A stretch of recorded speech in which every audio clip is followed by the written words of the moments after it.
प्रेरितों के कामों का वर्णन, 4 अध्याय। जब वे लोगों से यह कह रहे थे तो याजक और मंदिर के सरदार और सदूकी उन पर चढ़ आए, क्योंकि वे बहुत क्रोधित हुए कि वे लोगों को सिखाते थे और यीशु का उदाहरण दे देकर मरे हुओं के जी उठने का प्रचार करते थे।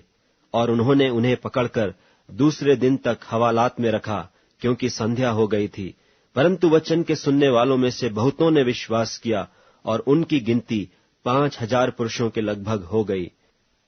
दूसरे दिन ऐसा हुआ कि उनके सरदार और पुरनिये और शास्त्री और महायाजक हन्ना और कैफा और यूहन्ना और सिकंदर और जितने महायाजक के घराने के थे, सब यरूशलेम में इकट्ठे हुए और उन्हें बीच में खड़ा करके पूछने लगे कि तुमने यह काम किस सामर्थ्य से और किस नाम से किया है।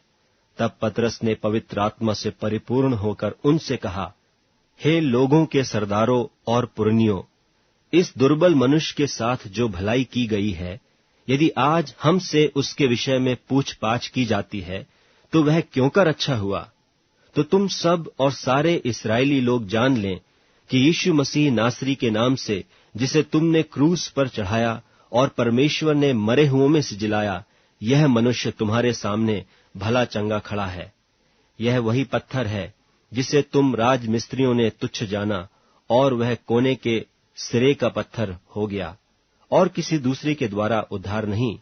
क्योंकि स्वर्ग के नीचे मनुष्यों में और कोई दूसरा नाम नहीं दिया गया जिसके द्वारा हम उद्धार पा सकें। जब उन्होंने पतरस और यूहन्ना का हियाव देखा और यह जाना कि ये अनपढ़ और साधारण मनुष्य हैं, तो अचंभा किया। फिर उनको पहचाना कि ये यीशु के साथ रहे हैं, और उस मनुष्य को जो अच्छा हुआ था उनके साथ खड़े देखकर वे विरोध में कुछ न कह सके, परंतु उन्हें सभा के बाहर जाने की आज्ञा देकर वे आपस में विचार करने लगे कि हम इन मनुष्यों के साथ क्या करें, क्योंकि यरूशलेम के सब रहने वालों पर प्रगट है कि इनके द्वारा एक प्रसिद्ध चिन्ह दिखाया गया है, और हम उसका इनकार नहीं कर सकते।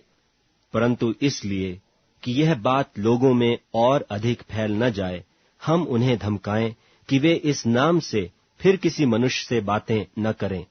तब उन्हें बुलाया और चितौनी देकर यह कहा कि यीशु के नाम से कुछ भी न बोलना और न सिखलाना। परंतु पतरस और यूहन्ना ने उनको उत्तर दिया कि तुम ही न्याय करो कि क्या यह परमेश्वर के निकट भला है कि हम परमेश्वर की बात से बढ़कर तुम्हारी बात माने, क्योंकि यह तो हमसे हो नहीं सकता कि जो हमने देखा और सुना है वह न कहें। तब उन्होंने उनको और धमकाकर छोड़ दिया, क्योंकि लोगों के कारण उन्हें दंड देने का कोई दांव नहीं मिला, इसलिए कि जो घटना हुई थी उसके कारण सब लोग परमेश्वर की बड़ाई करते थे, क्योंकि वह मनुष्य जिस पर यह चंगा करने का चिन्ह दिखाया गया था 40 वर्ष से अधिक आयु का था। वे छूटकर अपने साथियों के पास आए और जो कुछ महायाजकों और पुरनियों ने उनसे कहा था उनको सुना दिया। यह सुनकर उन्होंने एक चित्त होकर ऊंचे शब्द से परमेश्वर से कहा, हे स्वामी, तू वही है जिसने स्वर्ग और पृथ्वी और समुद्र और जो कुछ उनमें है बनाया। तूने पवित्र आत्मा के द्वारा अपने सेवक हमारे पिता दाऊद के मुख से कहा कि अन्य जातियों ने हुल्लड़ क्यों मचाया और देश के लोगों ने क्यों व्यर्थ बातें सोची। प्रभु और उसके मसीह के विरोध में पृथ्वी के राजा खड़े हुए और हाकिम एक साथ इकट्ठे हो गए, क्योंकि सचमुच तेरे सेवक यीशु के विरोध में, जिसे तूने अभिषेक किया, हेरोदेस और पुन्तियुस पिलातुस भी अन्य जातियों और इस्राएलियों के साथ इस नगर में इकट्ठे हुए कि जो कुछ पहले से तेरी सामर्थ और मति से ठहरा था वही करें। अब हे प्रभु, उनकी धमकियों को देख और अपने दासों को यह वरदान दे कि तेरा वचन बड़े हियाव से सुनाए, और चंगा करने के लिए तू अपना हाथ बढ़ा कि चिन्ह और अद्भुत काम तेरे पवित्र सेवक यीशु के नाम से किए जाएं। जब वे प्रार्थना कर चुके तो वह स्थान जहां वे इकट्ठे थे हिल गया, और वे सब पवित्र आत्मा से परिपूर्ण हो गए और परमेश्वर का वचन हियाव से सुनाते रहे। और विश्वास करने वालों की मंडली एक चित्त और एक मन के थे,